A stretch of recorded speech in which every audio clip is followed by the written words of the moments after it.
Shalom saudara, bertemu lagi kita di Selamat Pagi Roh Kudus.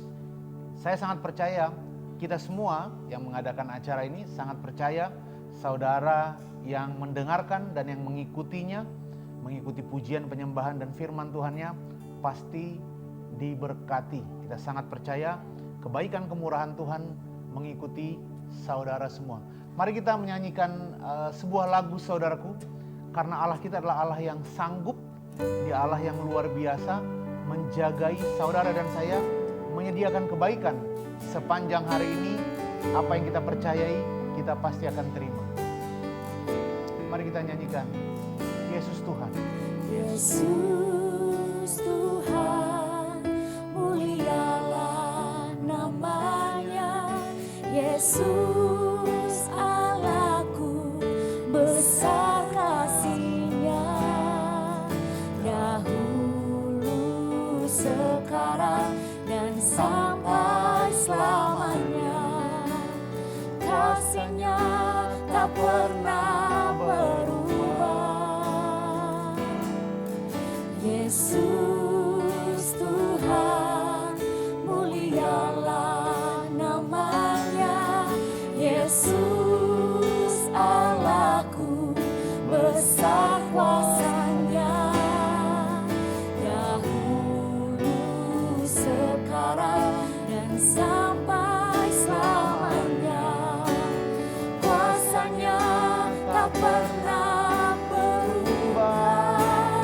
Dia sanggup, Yesus sanggup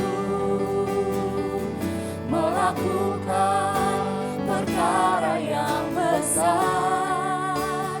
Dia sanggup, Yesus sanggup memulihkan yang terluka, menyembuhkan yang menderita.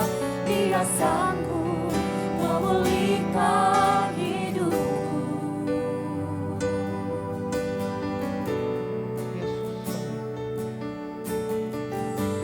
Mari kita naikkan pujian ini sekali lagi saudara, sebab besar kuasa-Nya. Yesus Tuhan, mulialah namanya. Yesus Allahku, besar kuasa-Nya.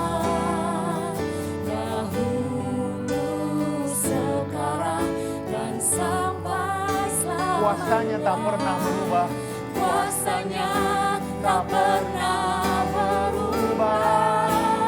Dia sanggup, Yesus sanggup melakukan perkara yang besar. Dia sanggup, Yesus sanggup memulihkan yang terluka, menyembuhkan yang menderita. Dia sanggup memulihkan hidup. Mari kita naikkan Dia sanggup. Yesus kita sanggup. Dia sanggup, Yesus sanggup melakukan perkara yang besar. Dia sanggup, Yesus sanggup memulihkan yang terluka, menyembuhkan yang menderita. Dia sanggup memulihkan hidupku. Mari naikkan sekali lagi. Dia sanggup. Dia sanggup, Yesus sanggup melakukan perkara yang besar. Dia sanggup, Yesus sanggup memulihkan yang terluka, menyembuhkan yang menderita. Dia sanggup memulihkan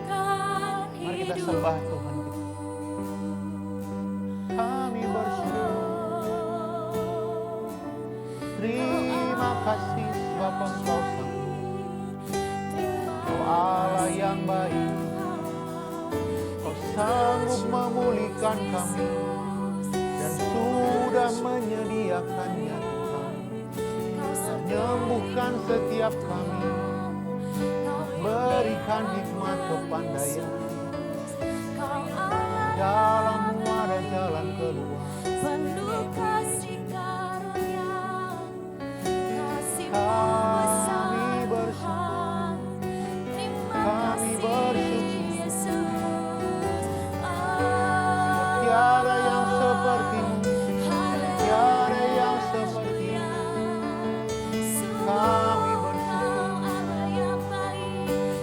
Kami bersyukur. Engkau Allah yang baik. Sanggup memulihkan kami, sanggup mengangkat kami. Berterima kasih, anugerah-Mu besar bagi kami, kebaikan-Mu besar bagi setiap kami. Kami bersyukur. Tidak ada seperti Engkau yang baik, yang bahkan memberikan anak-Mu kepada setiap kami. Mari kita nyanyikan besar anugerah. Anugerah-Mu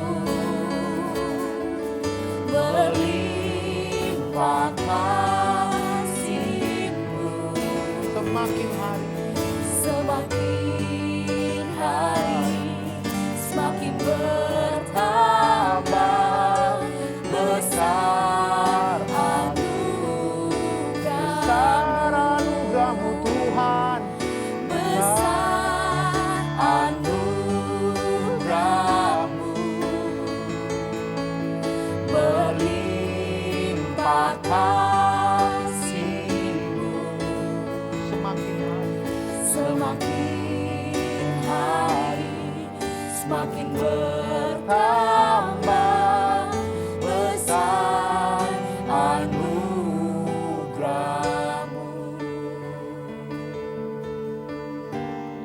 mari kita nyanyikan. Ku ada, Ku ada sebagaimana ku ada, berdiri menghadap tahta-Mu Bapa. Semua karena anugerah-Mu yang telah selamatkanku. Ku hidup dalam segala kelimpahan, ku layak untuk melayani Tuhan. Semua karena anugerah-Mu tercurah bagiku. naikkan besar anugerah-Mu. Besar anugerah-Mu berlimpah kasih-Mu, semakin hari semakin bertambah besar Anugerah-Mu, mari kita naikkan segala. besar anugerah-Mu berlimpah kasih-Mu, semakin hari semakin bertambah besar anugerah. Mari kita naikkan sekali lagi saudara. Besar anugerah-Mu berlimpah kasih-Mu, semakin hari semakin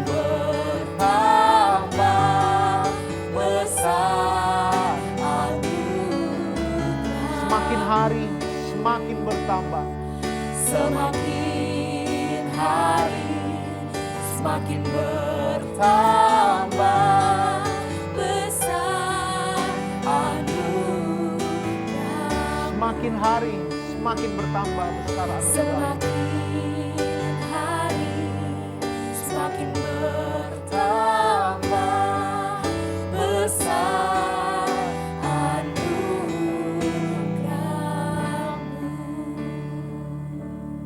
Kami bersyukur Tuhan, kami hidup di dalam Engkau, kami ada, kami bergerak di dalam Engkau. Engkau yang menjaga setiap langkah kami. Kami bersyukur kami bisa mengandalkan Engkau. Kami berterima kasih Tuhan, kami juga mau mendengarkan firman Tuhan. Di dalam nama Yesus kami percaya Engkau hadir menyertai setiap kami yang mendengarkan. Aku berdoa ada perubahan pola pikir, perubahan keputusan, perubahan tindakan. Sehingga melalui setiap kami hari ini, nama Tuhan dipermuliakan di kantor kami, di kampus kami, di sekolah kami, dimanapun kami berada. Kami adalah terang dan garam, ada mujizat, ada jawaban, kelepasan, dan pemulihan bagi setiap kami. Di dalam nama Yesus kami siap untuk mendengarkan firman Tuhan. Amin. Amin. Saya ingin share satu firman Tuhan yang saya harap menguatkan kita. Saya percaya saudara pasti diberkati. Ada satu kondisi hati gitu ya.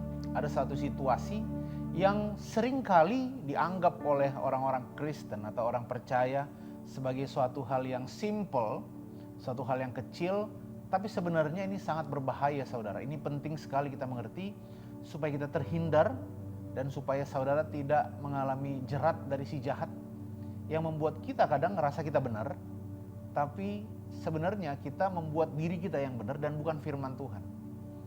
Padahal firman Tuhan berkata setiap jalan orang itu benar menurut pikirannya masing-masing gitu ya. Tuhan itu justru yang menguji hati. Justru kita harus melihat kepada firman Tuhan sebagai sumber kebenaran kita yang tidak pernah berubah. Kalau firman Tuhan bilang A, ya tentu saja ikutin A. Firman Tuhan bilang B, tentu saja ikutin B gitu ya. Kadang orang berkata bahwa firman Tuhan itu seperti obat. Ketika prosesnya dimakan sakit, hasilnya enak. Enggak begitu saudara. Firman Tuhan itu menyenangkan baik prosesnya maupun hasil akhirnya. Karena Alkitab dengan jelas berkata mereka yang kesukaannya adalah Taurat Tuhan dan yang merenungkan Taurat itu siang dan malam katanya ya. Katanya tuh dia akan berbuah pada musimnya. Tetapi apa saja yang diperbuatnya berhasil gitu ya. Jadi sampai dia menunggu musim berbuah itu, apa saja yang dia berbuat itu berhasil. Nggak heran memang digambarkan seperti pohon ara, buah ara ya. Memang ada musim di mana buah ara itu akan berbuah dengan besar, yang buahnya akan dipetik untuk dimakan atau bahkan bisa untuk dijual. Tetapi sambil menunggu ada buah-buah kecilnya yang memang selalu bisa dimakan, yang waktu itu dicari oleh Yesus yang tidak ada. Jadi saudara bisa melihat bahwa firman Tuhan itu bukan seperti obat yang kita kenal sekarang, yang pahit di awal manis di akhir gitu ya. Dia seperti firman Tuhan yang berkata berbuah pada musimnya dan apa saja yang diperbuatnya itu berhasil. Mari kita lihat, ada satu firman Tuhan yang berkata begini saudaraku. Besarlah ketentraman pada orang-orang yang mencintai Tauratmu katanya. Tidak ada batu sandungan bagi mereka. Tapi dalam terjemahan King James Version yang dikatakan nothing shall offend them. Tidak ada yang dapat membuat mereka tersinggung katanya, ternyata begitu saudara ya. Tidak ada yang membuat mereka sakit hati. Ini adalah hal yang sangat penting supaya saudara terhindar dari yang namanya sakit hati atau tersinggung. Karena apa? Itu akan menjauhkan kita justru dari firman Tuhan. Tersinggung atau sakit hati itu tidak normal. Tantangan atau kemauan untuk tersinggung itu dari si jahat. Tapi ketika saudara dan saya mulai berpikir untuk melanjutkannya, itu dari saudara sendiri. Jadi tidak ada orang yang tersinggung karena orang lain. Yang ada adalah dia tersinggung karena pendapatnya mengenai apa yang orang lain itu katakan gitu ya. Ada beberapa hal yang saya catat kenapa orang kemudian tersinggung atau sakit hati, merasa disindir, merasa tidak dihargai. Dia mengalami kritik yang tidak konstruktif. Dia memiliki prasangka dan mengalami komentar yang tidak membangun gitu ya. Jadi ada banyak alasan sebenarnya, saya hanya buat 5 saja. Nah, Alkitab menulis jelas mengenai hal ini saudaraku, ada 4 jenis firman yang ditabur. Pertama, firman yang ditabur di pinggir jalan. Yang kedua, firman yang ditabur di batu. Ketiga, firman yang ditabur di semak duri. Dan yang keempat, firman yang ditabur di tanah yang subur. Nah, firman jenis yang kedua ini ditabur di atas batu. Firman Tuhan berkata begini, demikian juga yang ditaburkan di tanah yang berbatu-batu. Ialah orang yang mendengar firman itu dan segera menerimanya dengan gembira, katanya ya di Markus 4 ayat 16. Tetapi mereka tidak berakar dan tahan sebentar saja. Apabila kemudian datang penindasan dan penganiayaan karena firman itu, mereka segera murtad, katanya begitu ya. Ini kayaknya berat sekali ya, segera murtad. Tapi ternyata dalam terjemahan King James Version dikatakan immediately they are offended, katanya gitu ya. Mereka menjadi sakit hati, mereka kemudian menjadi tersinggung, katanya gitu saudaraku. Ini hal yang sangat buruk karena ada 4 klasifikasi penaburan benih dan salah satunya itu adalah taburan kepada orang-orang yang kemudian cepat tersinggung. Saudara, saya mau share kepada saudara sedikit bahwa tersinggung itu bukan dari Tuhan karena Dia adalah pembela kita. Kalau Allah yang membela, kepada siapa kita harus takut gitu kira-kira ya. Ada 2 cerita yang sangat-sangat membangun saya untuk hal ini. Yang pertama itu adalah cerita Daud dan Absalom. Absalom ini sakit hati, dia tersinggung, dia marah, dia sakit hati karena Daud itu mendiamkan saja ketika Amnon memperkosa Tamar. Tamar ini adalah saudari kandungnya dari Absalom ya. Amnon juga tapi beda ibu gitu. Nah, bertahun-tahun Daud mendiamkan saja kejadian itu sampai kemudian Absalom merencanakan pembunuhan bagi Amnon dan kemudian setelah itu Absalom kabur. Dalam pelariannya pun Daud mendiamkan saja. Karena nggak tahan, Absalom kembali dan tetap didiamkan. Sampai kemudian sakit hati ini berkembang di mana Absalom berikhtiar untuk mengadakan pemberontakan. Daud terasing dari kerajaannya, tapi hasil akhirnya saudaraku, Absalom mati. Kenapa? Karena tersinggung, karena sakit hati. Ada satu cerita lagi yang berbeda, di mana seorang wanita, Hana dan Penina, itu adalah 2 istri dari Elkanah. Elkanah ini, Penina itu punya anak banyak dan kemudian Hana itu tidak punya anak. Setiap tahun mereka datang ke bait suci dan setiap tahun juga Penina menghina Hana, kamu gak punya anak dan segala macam. Sampai Hana ini sakit hati, dia tersinggung dengan perkataan itu, dia tidak mau makan. Elkanah sampai bujuk dan bilang, bukankah aku ini lebih berharga daripada 10 anak yang lain gitu kira-kira ya.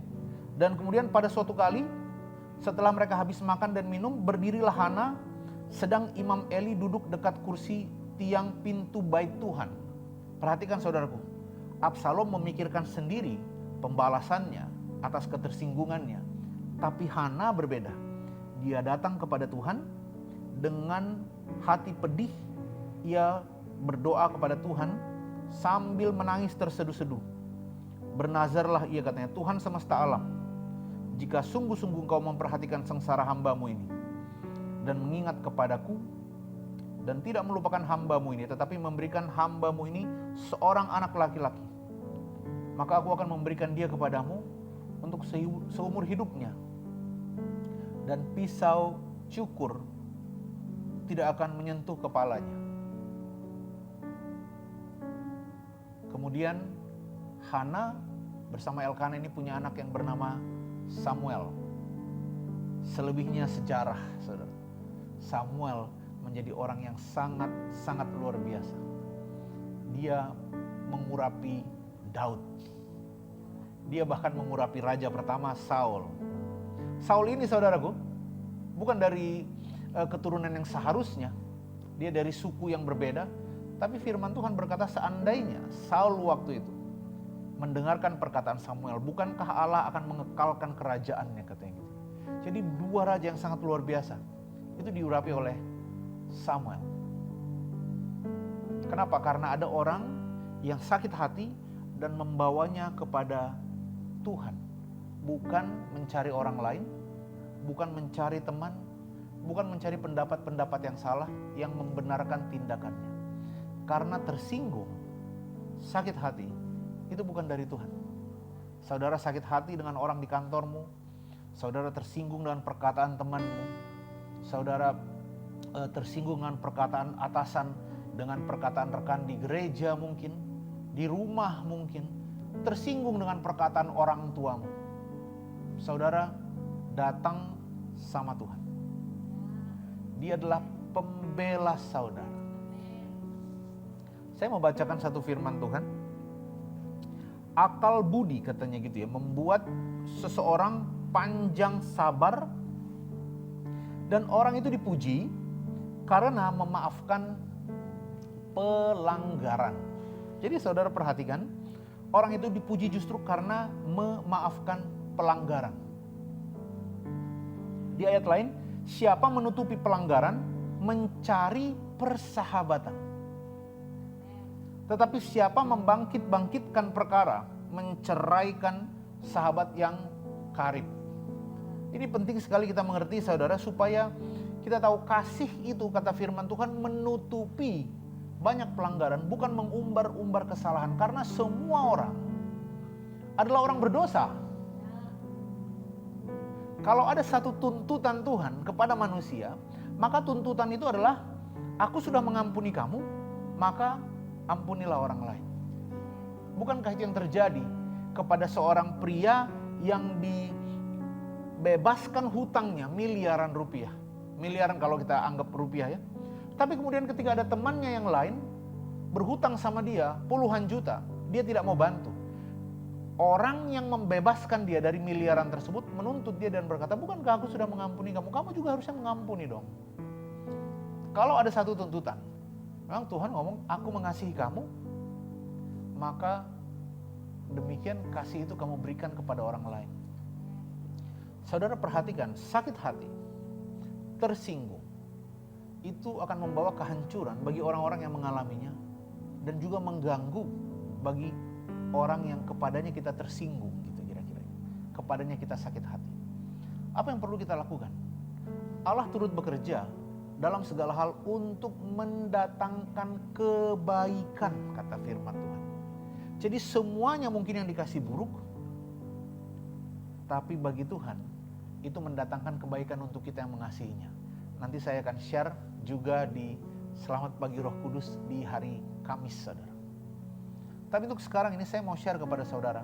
Ketika saudara mulai sakit hati kepada temanmu, kepada atasanmu, kepada pemimpinmu, baik di kantor, di gereja.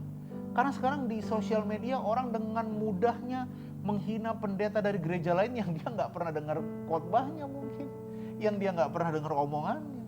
Orang dengan mudahnya menghina gereja, menghina pemimpinnya. Karena apa? Karena dia ngerasa orang itu melakukan kesalahan. Saudara, saya mau kasih tahu, semua orang melakukan kesalahan. Tapi kita dibenarkan di hadapan Tuhan. Itu sebabnya kebenaran tersebut kita terima. Dan setiap hari kita menyatakannya kepada orang lain. Itulah gereja, sekumpulan orang-orang yang berdosa, yang kurang secara perbuatan, tapi disatukan dengan kasih. Tahukah saudara, ada satu firman Tuhan yang berkata, di atas semuanya ini kenakanlah kasih sebagai ikatan yang menyatukan dan menyempurnakan. Ini penting sekali saudara. Kenapa? Karena banyak orang yang melakukan kegiatan seperti persekutuan, kegiatan seperti pemuridan, kumpul-kumpul anak Tuhan. Mereka mengira kegiatan-kegiatan itu yang mempersatukan mereka. Tidak saudaraku, yang mempersatukan itu adalah kasih. Sehingga banyak orang yang kumpul-kumpul karena membenci orang lain. Kumpul-kumpul hanya membahas barang atau alat tertentu. Kumpul-kumpul karena ini. Semuanya akan selesai karena apa? Yang mengikat, yang menyatukan dan menyempurnakan itu hanya kasih. Itu sebabnya mungkin kegiatan kita kumpul-kumpul saudara dengan teman-temanmu gak terlalu keren gitu ya. kumpul-kumpul saudara dengan orang-orang di persekutuanmu nggak terlalu bagaimana, jangan takut. Di dalamnya ada kasih, di situ ada kesatuan, ada kesempurnaan, ikatan yang malah mempererat.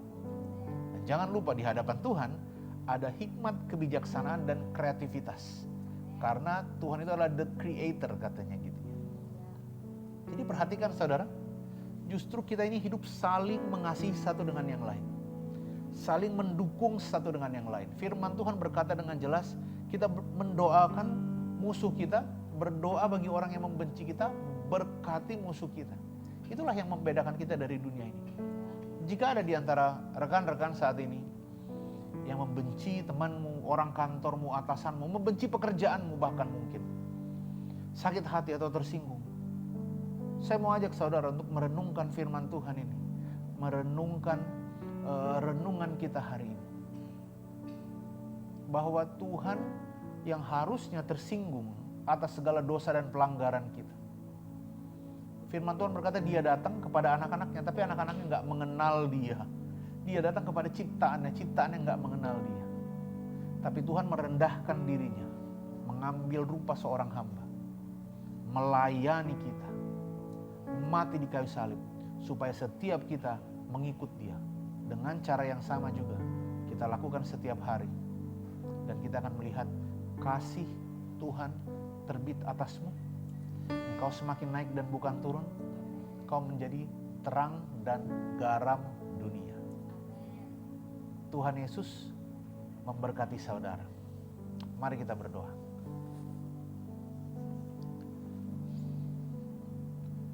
Hanya bersyukur Tuhan. Untuk hari ini, aku berdoa dalam nama Yesus, hati kami selalu dipenuhi dengan sukacita, dipenuhi dengan ucapan syukur, dengan damai sejahtera. Hati kami dipenuhi kebaikan dan kemurahan. Aku berdoa, kasih kebaikan Tuhan menyertai setiap kami, yang menguatkan kami, menyadarkan kami, bahwa kami tidak pernah berperang melawan darah dan daging, tapi kami berperang melawan penguasa-penguasa di udara yang Tuhan sudah kalahkan. Itu sebabnya setiap hari kami berkemenangan. Kami tidak bisa disakiti oleh orang lain, sebab kami tahu Allah pembela kami. Kami tidak bisa disakiti oleh kondisi kami, karena kami tahu jadi sesuai dengan iman kami. Terima kasih Tuhan. Mari kita nyanyikan lagu ini saudaraku. Besar anugerah. Besar anugerah-Mu, berlimpah kasih-Mu, semakin hari semakin bertambah. Besar anugerah-Mu, Besar anugerah-Mu, besar anugerah-Mu,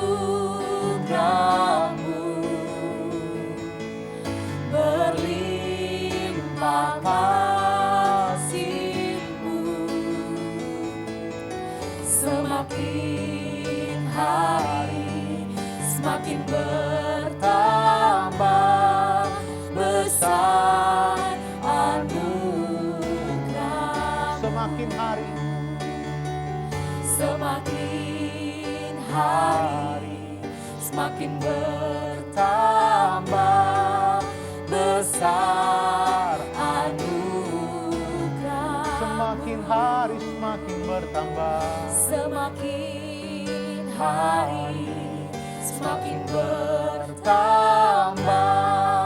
Besar anugerah.